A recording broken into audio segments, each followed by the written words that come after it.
നിങ്ങളുടെ കയ്യിൽ സവാളയുണ്ടോ, ബ്രെഡ് ഉണ്ടോ, എങ്കിലൊരു കിടിലൻ ഈവനിങ് സ്നാക്ക് റെഡി. ബാ. അപ്പം നമുക്ക് അതിന് വേണ്ടിയിട്ട് ആവശ്യമായിട്ടുള്ള കാര്യങ്ങൾ: 2 ബ്രെഡാണ് കേട്ടോ, 2 കഷ്ണം ബ്രെഡാണ് ഞാൻ എടുത്തിരിക്കുന്നത്. അത് ക്യൂബ് സൈസായിട്ട് കട്ട് ചെയ്തിട്ടുണ്ട്. ഒരു സവാളയും എടുത്തിട്ടുണ്ട്, അതും ക്യൂബ് സൈസായിട്ട് കട്ട് ചെയ്തിട്ടുണ്ട്. ഇനി ഒരു പാൻ അടുപ്പത്തേക്ക് വെച്ചതിന് ശേഷം നമുക്ക് സോയ് സോസും കെച്ചപ്പും ഇതിലേക്ക് ആവശ്യമായിട്ടുണ്ട് കേട്ടോ. പാൻ ചൂടായി വരുമ്പോഴത്തേക്കും അതിലേക്ക് കുറച്ച് വെളിച്ചെണ്ണ ചേർക്കാം. ഇനി വെളിച്ചെണ്ണ ചൂടായി വരണ സമയം കൊണ്ട് ക്യൂബ് സൈസായിട്ട് കട്ട് ചെയ്തിട്ടുള്ള സവാളയും ചേർത്ത് കൊടുക്കാം. സവാള ഒരു ഗോൾഡൻ ബ്രൗൺ നിറമാവുന്നത് വരെ നമ്മൾ നന്നായിട്ട് ഇളക്കി കൊടുക്കണം കേട്ടോ. ഇതൊന്ന് നന്നായിട്ട് റോസ്റ്റായി വരണ പാകം വരെ നന്നായിട്ട് ഇളക്കി കൊടുക്കുക. അപ്പോഴത്തേക്കും നമുക്ക് കുറച്ച് ഉപ്പും കൂടി ചേർത്ത് കൊടുക്കാം. പെട്ടെന്ന് വഴന്ന് കിട്ടാനും ടേസ്റ്റ് നോക്കാനും കൂടി വേണ്ടിയിട്ടാണ് കേട്ടോ. അപ്പോൾ ഞാൻ ഇതിലേക്ക് കുറച്ച് ഉപ്പ് ചേർത്ത് കൊടുത്തിട്ടുണ്ട്. ഉപ്പും കൂടി ചേർത്ത് നന്നായിട്ടൊന്ന് മിക്സ് ചെയ്തെടുക്കാം. അതൊന്ന് വെന്ത് വരുമ്പോഴത്തേക്കും നമുക്കതിലേക്ക് കുറച്ച് മുളക് പൊടി ചേർത്ത് കൊടുക്കാം.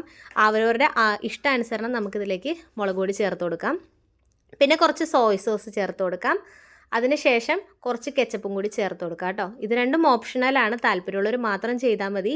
ഇത് സോയ് സോസ് ഇല്ലെങ്കിൽ തന്നെ കെച്ചപ്പ് ചേർത്ത് കൊടുത്താലും മതി, വളരെ ടേസ്റ്റാണ് കേട്ടോ. അപ്പോൾ ഇത് ചേർത്തതിന് ശേഷം ഇത് നന്നായിട്ടൊന്ന് ഇളക്കി കൊടുക്കുക. എന്നിട്ടൊരു പച്ചമണം മാറണ വരെ കേട്ടോ.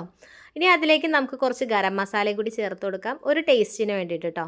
അത് കഴിഞ്ഞ് നന്നായിട്ട് ഇളക്കി കൊടുക്കുക. നന്നായിട്ട് മിക്സായി വരുന്ന സമയത്ത് ക്യൂബ് സൈസായിട്ട് കട്ട് ചെയ്തിട്ടുള്ള ബ്രെഡ് ചേർത്ത് കൊടുക്കാം. ഈ ബ്രെഡ് ചേർത്ത് നന്നായിട്ട് ഇളക്കി ഒന്ന് റോസ്റ്റ് ആയി വരണ പരുവം വരെ നന്നായിട്ടൊന്ന് ഇളക്കി കൊടുക്കാം.